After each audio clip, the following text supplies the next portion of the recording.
So here we are. It's the morning of our Tempranillo harvest and we're getting ready to pick. Got our garden carts ready, loaded with our buckets. We're going to loosen the nets from the bottom and reach up under and get all of our clusters. Our harvest day begins.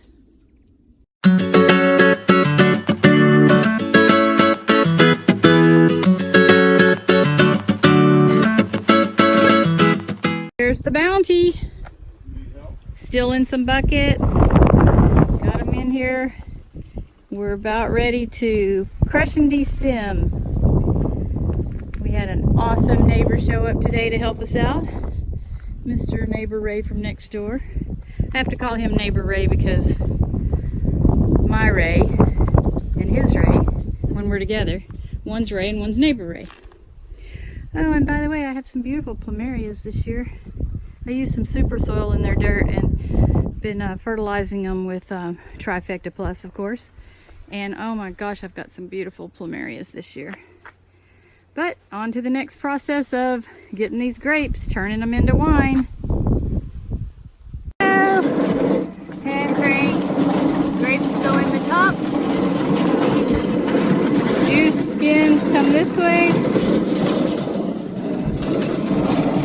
Stems spit out the back end. And we feed them to the cows. And they like them.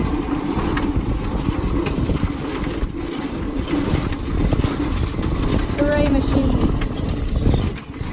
There you go, guys.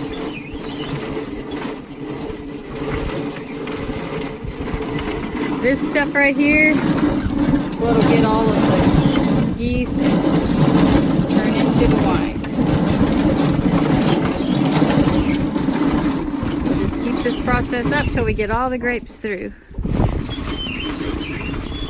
That bucket's full of mashed up grapes.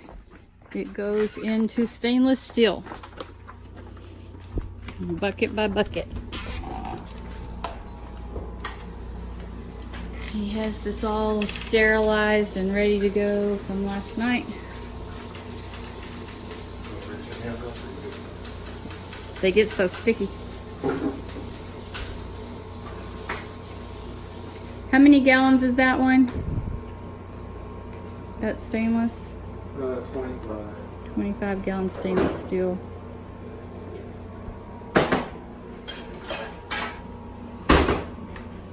So you bucket it in there, you don't? Well, I want to just dump it in.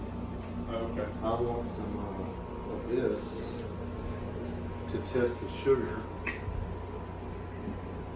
But I've got to set it in the refrigerator and cool it down to 60 degrees. Because our half hour is a 60 degree. Okay, cooling off some of the juice to do the testing on it. And then all the cows show up because they enjoyed the stems. Not much goes to waste around here. Something will eat something. I didn't mean to scare y'all off. You can come finish. We just pour all the stems and it comes out there and they come running. You're welcome. Yeah, you're welcome. I know, it's okay. Thank you. You're welcome. You're welcome. All right, the must has cooled down, or we're checking to see if it did. What temperature did we get? It's way too cold. It's got to warm back up. Now we got to warm it back up. Okay. The additives, and it's called Camden, or what is it? Potassium metabisulfite. Yeah. Which inactivates the wild yeast that's growing on the grapes that just grows out in the wild, because you want to add a controlled amount of yeast and not have the wild yeast taking over. That's my understanding. And you just measure how many gallons you have and use however many tablets according to the chart. And this is Camden tablets that we're going to add to all of the crushed up grapes. The color solution. Yeah, 3 drops.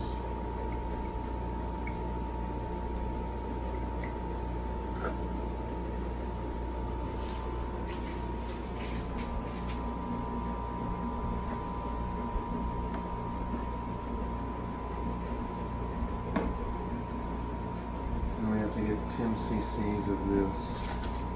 pH The of acidity level. the acidity level.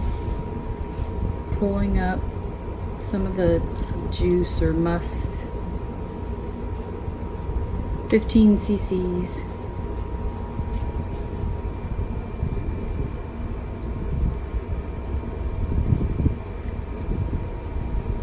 And it goes in a little test tube.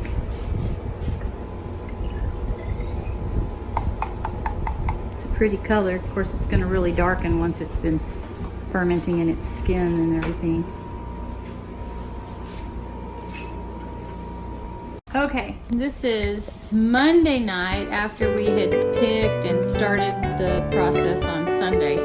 And I missed a step this morning because it was 5 in the morning and I had to get to work. But Ray came out here and added fruit pectin enzyme, and then waited an hour and then added the yeast itself, which was like red brewer's yeast. There were 2 kinds. It's a red star and black. Okay. Anyway, so after we do that, it starts doing its little bubbling and stuff, and every 2 or 3 times a day, I don't know how often we do it, At but least twice a day. we have to come and punch the fruit down because it starts bubbling up and gets up out of the must, and you want to punch it back down and get it going. So this is what we have to do several times a day with a paddle thing. Just pushing it back down. Now, some of the really big vineyards and wineries have a pour over process in their stainless, and they've got, you know, like plumbing where it goes over the top and they'll hit a motor and it'll run and siphon the liquid from the bottom and pour it down over the top. But we aren't that big of an operation. This is just our, you know, hobby vineyard with smaller equipment and all. So we come out and punch it down, and you can see all the foaming going on. That's the fermentation process. And the part I can't film for you, but is just amazing, is the smell that it starts putting off. It's just such a wonderful, amazing smell. And this whole winemaking area apartment just fills with that smell. And I look forward every year to how wonderful that smells. It's gonna be some good grapes, good wine.